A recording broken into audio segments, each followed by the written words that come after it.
कार्तिक मास महात्म्य कथा। अध्याय 17। भक्ति से भरे भाव हे हरि मेरे मन उपजाओ। 17वां अध्याय। कार्तिक कृपा दृष्टि कर जाओ। उस समय शिवजी के गण प्रबल थे और उन्होंने जलंधर के शुंभनिशुंभ और महासुर कालनेमी आदि को पराजित कर दिया।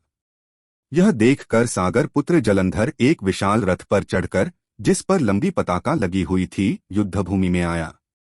इधर जय और शील नामक शंकर जी के गण भी युद्ध में तत्पर होकर गर्जने लगे। इस प्रकार दोनों सेनाओं के हाथी, घोड़े, शंख, भेरी और दोनों ओर के सिंहनाद से धरती त्रस्त हो गई।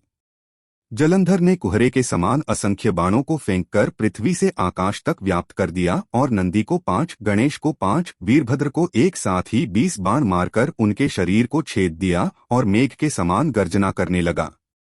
यह देख कार्तिकेय ने भी दैत्य जलंधर को अपनी शक्ति उठाकर मारी और घोर गर्जन किया, जिसके आघात से वह मूर्छित हो पृथ्वी पर गिर पड़ा। परंतु वह शीघ्र ही उठा पड़ा और क्रोधाविष्ट हो कार्तिकेय पर अपनी गदा से प्रहार करने लगा। ब्रह्मा जी के वरदान की सफलता के लिए शंकर पुत्र कार्तिकेय पृथ्वी पर सो गए। गणेश जी भी गदा के प्रहार से व्याकुल होकर धरती पर गिर पड़े। नंदी व्याकुल हो गदा प्रहार से पृथ्वी पर गिर गए।